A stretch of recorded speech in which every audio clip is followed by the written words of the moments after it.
आज आटाले असेल, आंबिवली असेल, या उद्घाटना प्रसंगी महायुतीचे सर्व कार्यकर्ते आज भाजपाचे जिल्हा सरचिटणीस प्रेमासेठ म्हात्रे, तसेच आमचे मारुती पाटील, शिवसेनेचे ज्येष्ठ कार्यकर्ते, नगरसेवक गोरख जाधव, शाखा पदाधिकारी आमचे प्रभाकर भोईर, इकडे भाजपाचे नवनाथ पाटील, आणि आज आयोजन हा जो कार्यक्रमाचा केला ते भाजप आपले शशिकांत पाटील, रणधीर मामा असतील, दत्ता भोईर असतील, म्हणजे इथं दिसून येते की बाबा युतीचे सर्व कार्यकर्ते एकत्र काम करतात आणि करत राहतील.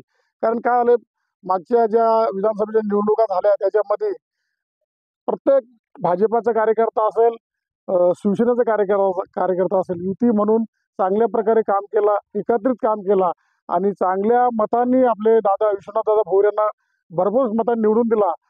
त्यामुळे ही जी कामं दिसतात ही दादाचं प्रेम आहे. आटालीवर, वरोलीवर असेल, तुमचं आंबिवलीवर असेल आणि या युतीच्या कार्यकर्त्यांवर असेल. त्यामुळं युतीच्या कार्यकर्त्यांना प्रेमात शेटने सांगितलं की कधी दादा भेदभाव करत नाही. खरोखर तो भाजपाचा कार्यकर्ता असेल, सेनेचा कार्यकर्ता असेल किंवा दुसऱ्या पक्षाचा व्यतिरिक्त कार्यकर्ता जर गेला तरी पण त्याच्यामध्ये भेदभाव कधी करत नाही.